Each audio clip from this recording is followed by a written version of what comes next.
Hello viewers, আসসালামু আলাইকুম রহমতুল্লাহ। কেমন আছেন সবাই? আজ খুবই সুন্দর একটি ডকুমেন্টারি দেখতে চলেছেন। আশা করছি প্রথম থেকে শেষ পর্যন্ত না টেনে পুরোটাই দেখবেন, তাহলে কোনো কিছুই মিস করবেন না।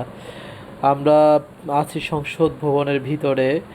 আপনারা অনেকেই চেষ্টা করছেন বা চান, মন চায় সংসদ ভবনের ভিতরে ঢুকতে, কিন্তু আসলে এমন রিস্ট্রিক্টেড এরিয়া যেখানে কোনো অ্যাপয়েন্টমেন্ট না থাকলে ভিতরে ঢোকা সম্ভব না।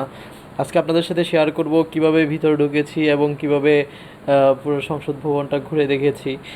এই অভিজ্ঞতা আপনাদেরকে শেয়ার করব। আমরা যারা সাধারণ মানুষ আছি, যারা ভিতরে ঢুকতে পারি না, সাধারণত আমরা যারা চেষ্টা করি একটু বাইরে থেকে, মেন রোড থেকে তাকিয়ে তাকিয়ে থাকি, দেখতে চেষ্টা করি যে যদি একবার আমরা ভিতরে ঢুকতে পারতাম। তো আজকে কিভাবে আপনারা ঢুকতে সফল হবেন সে বিষয়ে আপনাদের সাথে কথা বলবো।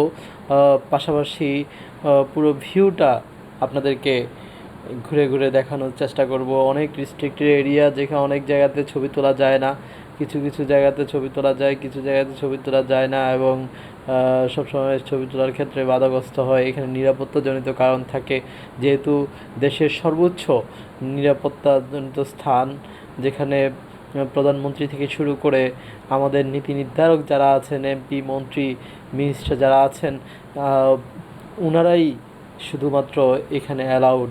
আর বাদবাকি ওনাদের অনুমতিক্রমে যদি টোকেন, ওনারা যদি ওনাদের থেকে যদি টোকেন দিয়ে থাকেন, তাহলে হচ্ছে ওনারা ঢুকতে পারবেন। আমার পিছনে যেই সংসদ ভবনটা দেখতে পাচ্ছেন, এটা হচ্ছে সংসদ ভবনের সামনের অংশ, একদমই সিঁড়ি। এই যে যেই সিঁড়িটা দেখতে পাচ্ছেন, সিঁড়ির নিচে হচ্ছে মসজিদ আছে, কিছু ছোট কামরা আছে, এবং খোলামেলা, এটা একদমই খোলামেলা সিঁড়িটা। দেন সিঁড়ি দিয়ে উঠে একদম মাঠের মতো একটা জায়গা, উপরে সিঁড়ি থেকে একটু উপরে উঠে মাঠের মতো, এরপরে আবার সিঁড়ি থেকে ওপাশ দিয়ে একটু নিচে দিয়ে নামতে হয়, এরপর সংসদ ভবনের ভিতরে ঢুকতে হয়। একটু আগে যেটা দেখলেন আমরা, যেখানে ছিলাম, যে ভবনটার পাশে ছবি তুললাম এবং একটা ভিডিও করলাম, ওই ভবনটাই হচ্ছে মূলত সংসদ ভবন। এটার একদম ক্লোজলি ক্লোজলি আপনি যদি যান, সেক্ষেত্রে দেখা যাবে যে আসলে এখান থেকে যেরকম ভিউটা সুন্দর আসতেছে এবং অসাধারণ দেখাচ্ছে, সেখানে গেলে সেটার চিত্রটা আরেকটু ভিন্ন। এবং যেটা এই ভিডিওর শুরুর দিকে আমরা দেখিয়েছিলাম, যেখানে আমরা ভিতরে ঢুকে ছবি তুলছি, পাশাপাশি ওখানে আমরা নামাজ পড়ছিলাম, নামাজ আদায় করছিলাম। মূলত আমরা যেইভাবে ঢুকেছি সে বিষয়টাই, যেখানে কোনো আপনি কারো থেকে কোনো অনুমতি নিতে হবে না, সরাসরি আপনি যেতে পারবেন। এরকম দুইটা সময় আসে। দুইটা সময়ের ভিতরে একটা হচ্ছে ঈদুল আজহা এবং ঈদুল ফিতর। দুই ঈদের সময় এই রেস্ট্রিকশনটা তুলে দেওয়া হয়। তো সেক্ষেত্রে আপনারা যদি আসতে হয়, তাহলে হচ্ছে এই দুইটা ঈদে কারো থেকে কোনো অ্যাপয়েন্টমেন্ট নেওয়া ছাড়াই আপনারা সরাসরি আসতে পারবেন। আমাদের দেশে বছরে দুইটা ঈদ আসে, এই দুইটা ঈদেই কিন্তু আমরা চাইলেই সংসদ ভবনের ভিতরে ঈদের জামাত আদায় করতে পারি।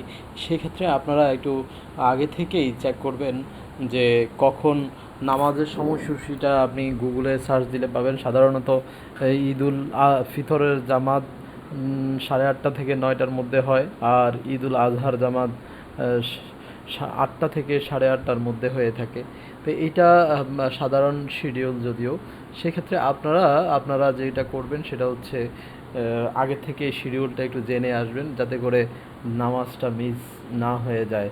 তো নামাজের আধা ঘন্টা আগে আপনাদেরকে ঢুকতে দেবে, এর আগে ঢুকতে দেবে না। তো আজকে এই পর্যন্তই।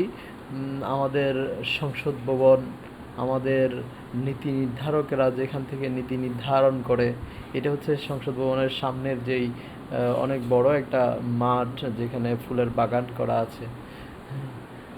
আসলেই অসাধারণ, অনেক সুন্দর। আশা করছি সবাই একবার হলেও সংসদ ভবনের ভিতর থেকে ঘুরে আসবেন, অনুপ্রাণিত হবেন।